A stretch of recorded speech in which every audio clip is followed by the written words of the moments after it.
Then, at 2:50 p.m., more than half the runners were through. The first bomb explodes. Breaking news from Canada. Police say they've broken up an al-Qaeda-linked terrorist attack that was aimed to disrupt a major North American transportation route. A sharp new warning of all-out war. For the first time, the mysterious and secretive nation has threatened a preemptive nuclear strike against the U.S. Staying in Europe, Spain is also feeling the economic pinch. 1 in 4 are now currently unemployed in that country, and the EU expects that number to climb even higher. China and neighboring countries are mobilizing resources to fight off a new strain of bird flu. Hospitals in a race against time to contain nightmare superbacteria before it spreads from the hospital out into the world. Jesus, you scared me. But hey, I guess that's okay, right? I mean, if you watch the news these days, there seems to be a lot to be concerned about.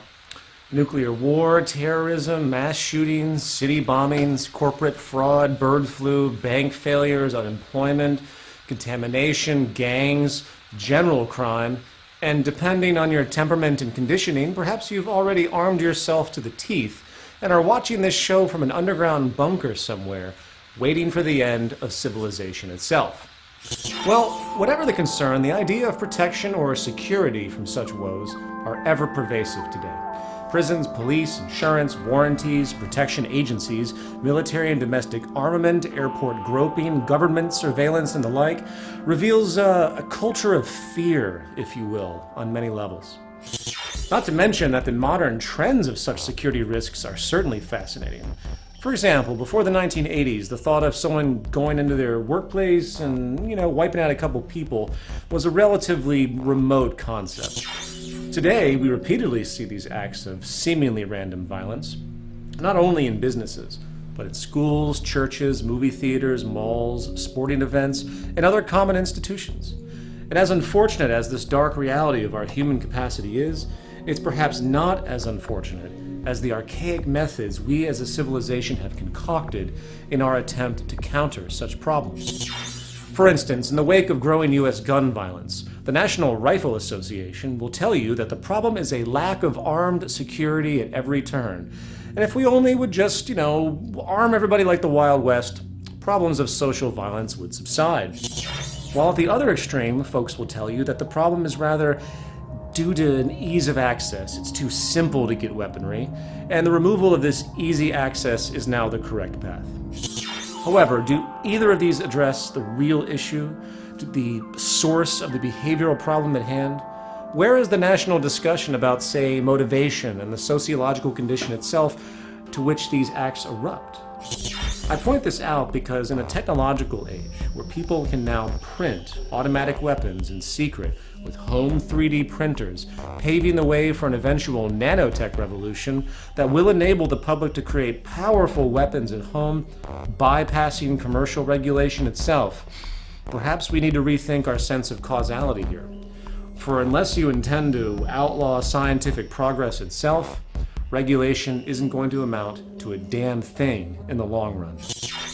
Likewise, come to think of it, maybe we also need to step back and reframe what a viable threat to our safety really is, and how it measures up to other threats. On April 15th, 2013, bombs exploded during the Boston Marathon in the United States, killing 3 people, gaining global attention, almost like it was another 9/11. Yet in Iraq, on the exact same Monday, bombs exploded, killing 20 times as many people, and yet no one in the mainstream media seemed to care much about that. You see, if you pay attention, you might notice that the true quantifiable magnitude of a threat or the actual toll of violence really doesn't mean much in the establishment perception. It's the idea, the context, the political spectacle that matters, and this might explain why America has spent almost $5 trillion on so-called terrorism when U.S. citizens today, and statistically have always, been more likely to die of a peanut allergy or in the bathtub than in a terrorist attack. So, as the following episode will argue, the security fear industry, stretching from the ever-exploitative news media to the military-industrial complex to the criminal justice system, not only exploits sociological distortion birthed out of the very fabric of our deprivation, scarcity-driven social order, it now appears to be accelerating in a vicious cycle. And I don't know about you, but given all of this, I'm beginning to suspect that maybe, just maybe, the very foundation of our socioeconomic system is in play here. No longer existing as a functional mode for human progress on this planet, but rather as a conduit for a culture in decline.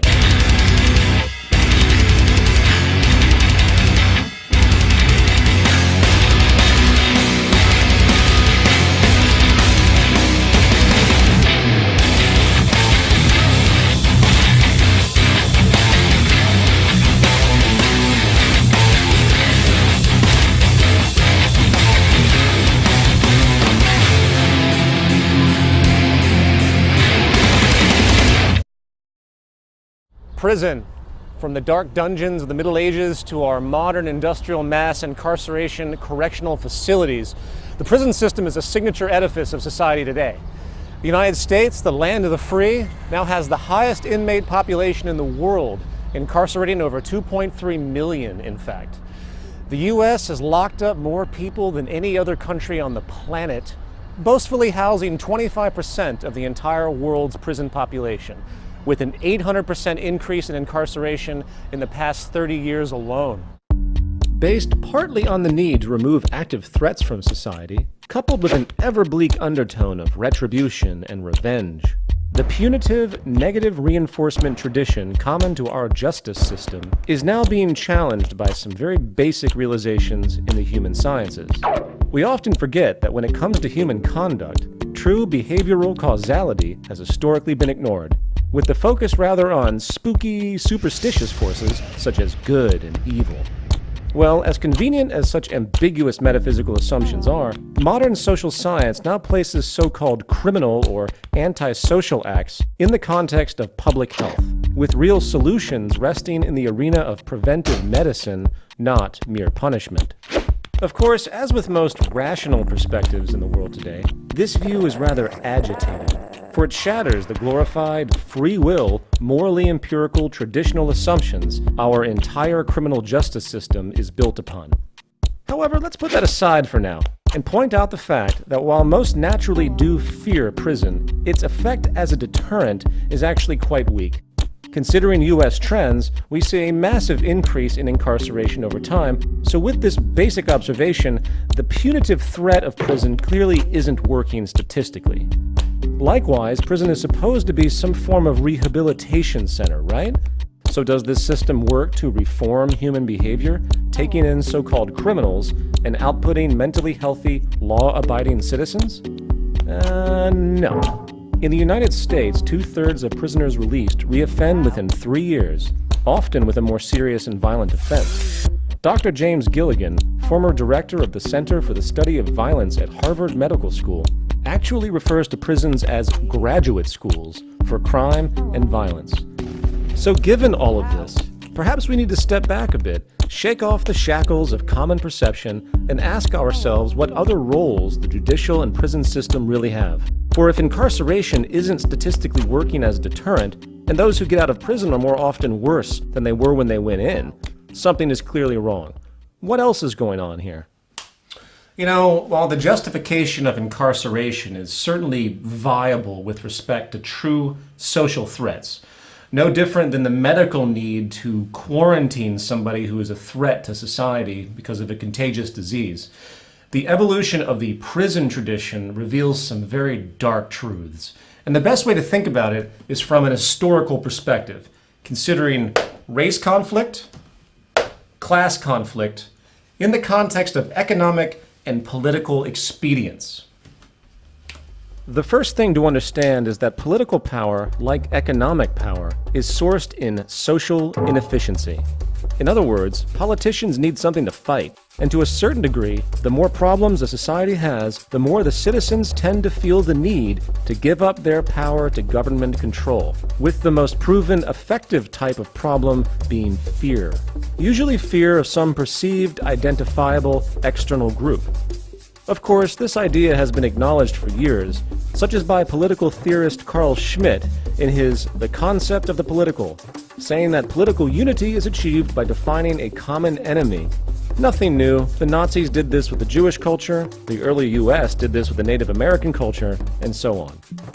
In short, the trick is to push the idea that some subculture, usually in the minority, is the true source of all of society's woes, generating mass resentment and thereby ignoring more accurate, yet politically inconvenient realities. And while direct racism and discrimination is certainly alive and well in the world today, the more elusive yet relevant bias is actually economic. You see, the greatest threat to any political establishment is... What do you mean? This? This is a platform. It's three-dimensionals. There's the base. Yeah, I know it's not very good. Fuck off, Bob. Don't make me shoot you again. You see, the greatest threat to any political establishment is any challenge to its underlying economic foundation, as all political platforms are rooted in an economic bias one way or another. And if you can brainwash the public into, say, viewing the failures of capitalism as instead rooted in the poor moral virtue of a trouble-causing subsection of the population, rather than a built-in consequence of perhaps capitalism's elitist psychology and scarcity-driven structure, you can maintain control. And this is where the common enemy scapegoat scam comes into play. It's not that bad.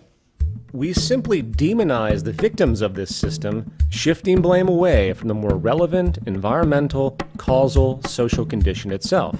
And in the context of the justice system, the war on crime is a perfect tool. All the war on crime is a war on the poor and economically irrelevant. And if a society is conditioned to believe that a person breaking into their car to steal property is simply an amoral abomination with all the life choices in the world otherwise to make ends meet, then the causal shift is a success. The reality, however, is that most of those incarcerated today are there almost always due to crimes born from deprivation. Deprivation, which can be generalized in two forms: relative and absolute. Absolute deprivation is when a person's most basic needs are simply not met, and poverty is the lead source.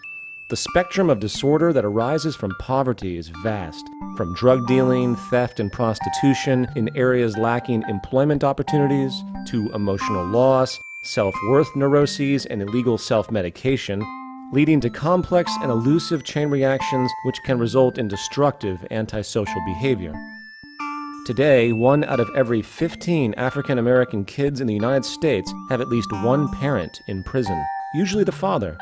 It's bad enough that the father figure is important to familial survival as the historical breadwinner, but the proven emotional toll on children who must go without such an influential parental figure also has dark results, as those children are also statistically more likely to be imprisoned as adults, in fact.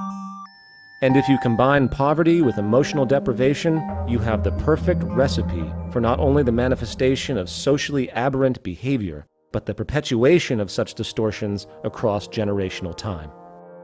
Relative deprivation, on the other hand, is when our sense of worth and self-respect is associated to our cultural perception of success.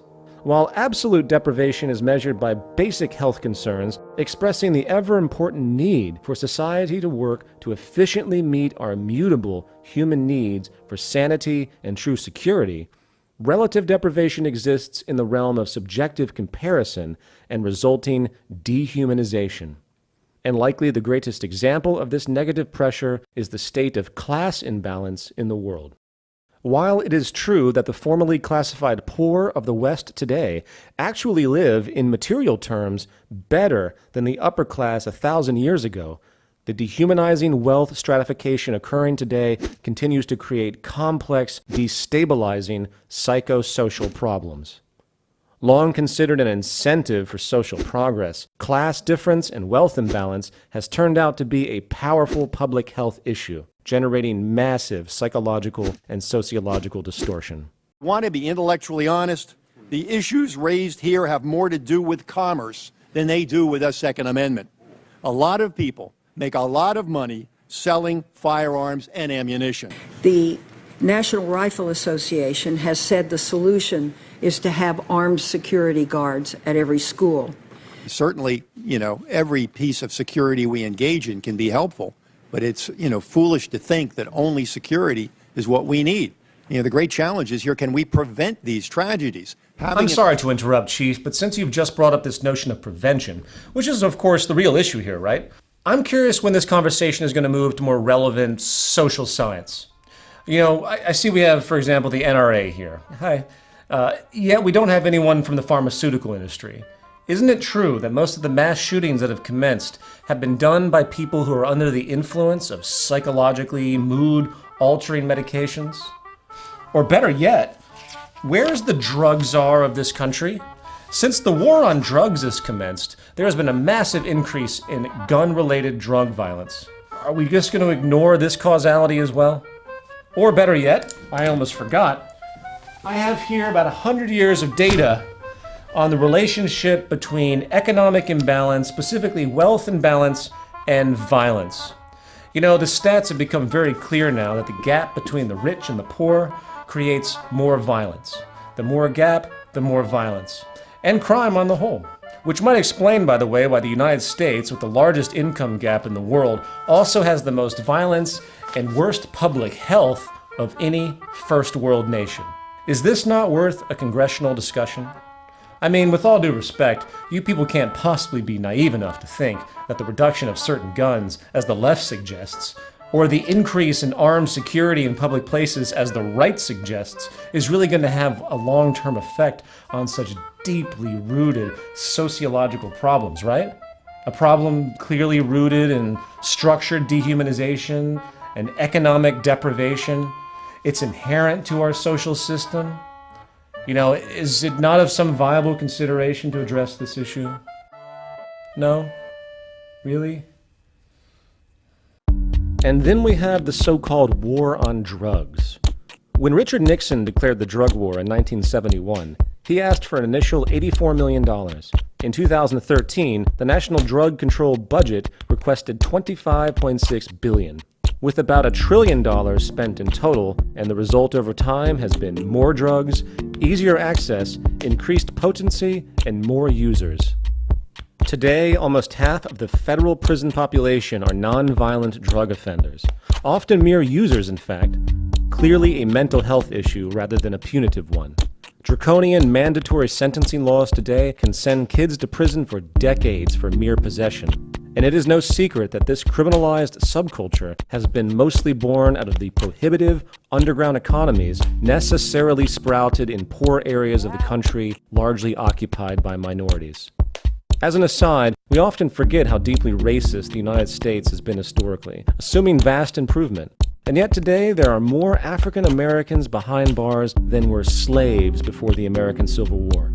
After segregation, the black community was strategically isolated into low-income inner-city ghettos, which systematically robbed them of economic opportunity. And as the national culture matured, with racism slowly dissipating through the civil rights movement, the economic oppression set in motion at that time remained, creating a powerful cycle ever since. Today, 1 out of every 3 black men are expected to go to prison at some point in their lives. And, in effect, the real oppressive mechanism in the world today is no longer race, but economic class. And the punchline is brutal. Not only are the poor and forgotten of our society conveniently turned into criminals, rather than clear examples of the failure of our social model, capitalist ingenuity prevails once again, transforming these people into pure, saleable commodities, creating a massive profit industry out of an otherwise economically useless social class. From thriving income generation via fines, tickets, bail posting, and lawyer fees, to the now massive network of servicing the millions of inmates via healthcare, food production, security hiring, parole officers, and the like, the prison and security industrial complex in the West is a thriving business enterprise and positive factor on economic growth. The cost to imprison one person for 1 year in the state of California is about $47,000. Extrapolating that to the total U.S. 2013 prison population of about 2.3 million, the incarceration service alone amounts to over $100 billion a year in income, and this isn't counting the other 5 million currently being serviced on parole. Today, the Corrections Corporation of America, G4S Wackenhut, and other private for-profit security and prison firms benefit their investors and shareholders when incarceration rates increase.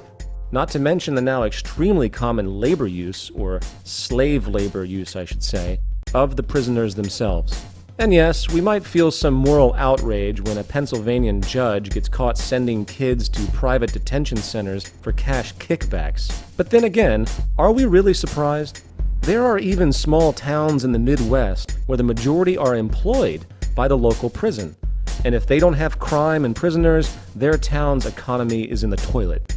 Not to mention that most police departments derive enormous funding from drug arrests and seizures. If the drug war stopped, the police department would lose billions in this country. And yes, the rabbit hole runs even deeper. If we step back even farther, we see a broader economic reinforcement here. You see, the drug trade is far from limited to your local street thugs. Today, US and European banks launder about $1 trillion in criminal, mostly drug money each year. Drug money has actually become a very relevant part of the Wall Street machine. Even just recently, HSBC Bank got caught moving about $1 billion in drug money. Did the criminal executives get sent to jail? Of course not. Why? Because the legal system is mostly there to control the poor, not regulate the rich. HSBC paid a fine and moved on, likely working to reposition themselves again like the dozen or so other major banks that continue to launder drug money each year.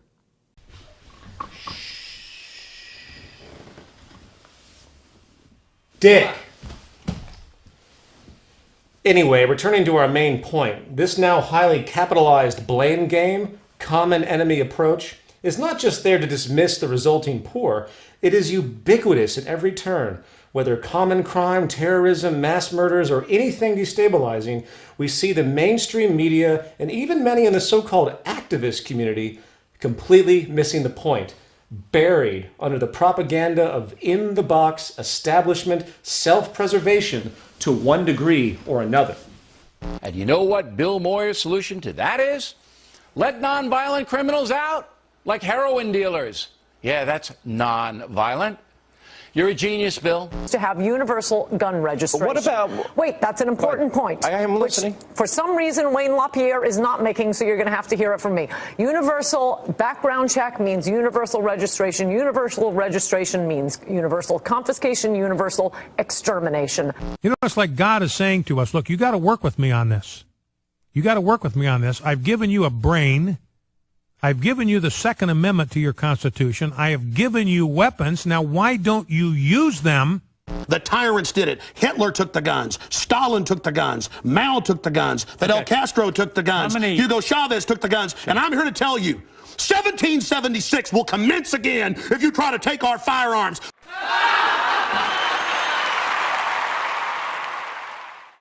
And the 21st Century Culture in Decline Belligerent Right-Winged Freak Show Award goes to Alex Jones. Whoa! Give me that, you son of a bitch! Huh. It's about time I won an award. Ladies and gentlemen, my name is Alex Jones, and you know what? I'm here to rape your butt. You know why? Because it's gonna feel better if I do it before the New World Order does. That's right. The globalists are positioning themselves behind you right now. They're going to take your guns, put you in FEMA camps, and make you their slaves. They think I'm a slave? I'm not a slave. And then late one night when you're drinking their homosexually fortified juice boxes, bam! The butt rape begins. And you'll be happy that old Alex was there first to loosen you up real nice and good. Now, people, I'm not going to take too much time because I'm a humble man. But I want everybody to go to my website right now and buy my newest DVD, The Conspiracy. How the global elite pays me to make the liberty movement look insane. That's right, people. I'm an astroturfer. I'm not here to help things. I'm here to make activists look like freaks.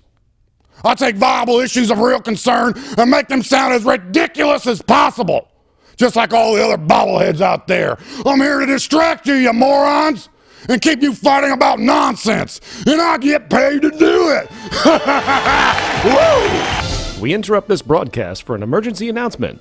It's an emergency because we say it is. This just in, U.S. airports remain on high alert at this time due to a pronounced terror threat. According to the FBI, a new sophisticated form of terrorist technology has surfaced, which is now forcing rapid new revisions of TSA airport security procedures.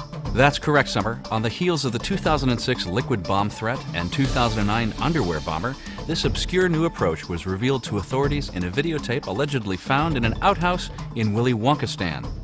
While the date of the video is unknown, along with no clear understanding of who made it, the use of machetes, headdresses, and Arabic language was enough for federal authorities to declare it is indeed Al-Qaeda.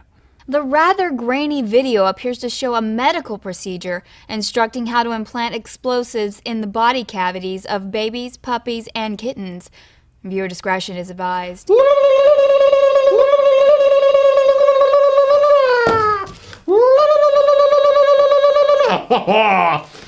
Baby go boom! In response to this development, the TSA, after an initial failed attempt to simply ban such creatures outright, has now instituted a new universal rule. All carry-on babies and small pets under 52 ounces must be sealed in a see-through plastic bag.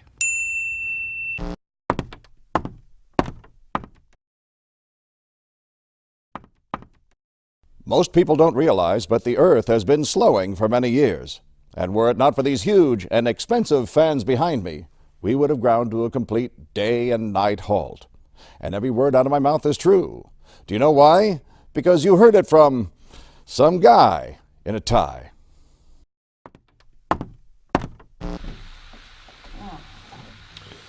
I'm sorry, ladies and gentlemen, but Bob is officially dead. Final thoughts. We live in a social model based upon scarcity and inefficiency. This means that the more society solves problems, meets human needs, and stabilizes itself by recognizing the potentials and limits of natural law, the less economically viable it is in the monetary economy. There's a reason why Dr. Martin Luther King Jr.'s final pursuit was a guaranteed income system in the United States. For he knew that racism was, in many ways, an extension of classism, and the existence of poverty and deprivation in a world that can create an abundance to meet everyone's needs was nothing more than structural oppression coming from a failed and elitist social system. An impression that, in fact, generates crime and destabilization in a vicious cycle. You want to see a decline in prohibitive economies for drug sales, prostitution, and black market theft rings. You want to see society stop its enormous use of self-medicating drugs, both legal and illegal. You want to see an end of national war, an improvement of our social infrastructure so disease and accidents can be dropped to a relative fraction of what we have now. Or perhaps you want to see the end of school shootings, gun violence, and acts of terrorism, both in the context of state-funded black ops and real blowback, then it's time the human family recognize its global potential to achieve a post-scarcity reality, work to strategically share our resources, work to meet human needs directly, and focus collaborative energy on interests for true collective human betterment, hence removing the inherent warfare unnecessarily built into our archaic socioeconomic system, along with all the resulting racism, hatred, dehumanization, oppression, and elitism it manifests. And no, I'm not telling you to go write your congressman. If the social system is the disease, then those who appoint themselves to assist its operation are the tumors and lesions. Voting with ballots or assuming what you choose to spend money on is going to change the way this world works is delusion. It's going to take a new approach, a parallel uprising of power to shift the tide. And whether we're aware of it or not, this is happening slowly right now around us in the world. And the question is, where are you in this interest? And do you even care? If not, well, welcome to the Culture in Decline. And this show, as shitty as it is going to keep running. If so, then perhaps maybe this terrible reality show may come to an end faster than we think. But until that happens, rest assured I'll be here, arrogantly pointing out that most everything you believe and hold dear is wrong. So get back to your Bibles, video games, internet porn, and AK-47s, bitches, and have some fun out there in this dark circus we call normality. And until next time, I'm Peter Joseph, and whether you like me or not, I exist as an agent and victim of a culture in decline.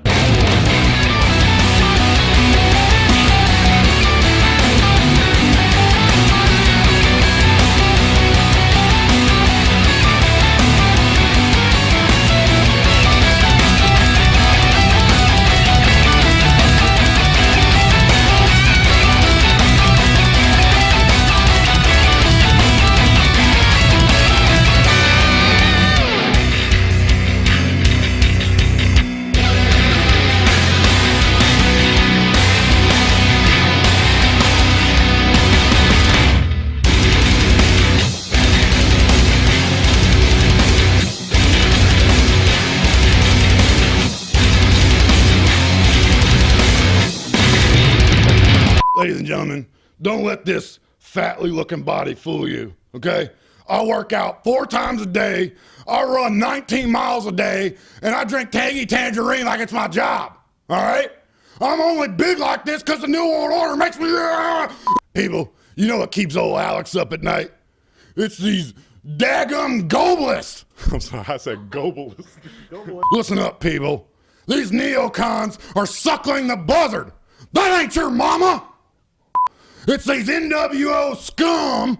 They're going around trying to butt rape everybody. They're just nothing but a butt rape machine. It's these NWO globalist communist scum that are going around like a butt rape machine. I'm a butt rape machine. Butt rape machine. People, I am a butt rape machine. You know what? Instead of the bald eagle, the national symbol should be a man laying in submission in the fetal position, peeing on himself. That's what it should be, peeing all over his damn self. If you can't tell, this is all an act. It's a shtick. That's why I act all crazy and shit, flailing my arms and my neck like this. It's an act. It's a shtick. I need money. Woo! Keep grunting. Yeah, how about that? You like some of that? You want some, Peter?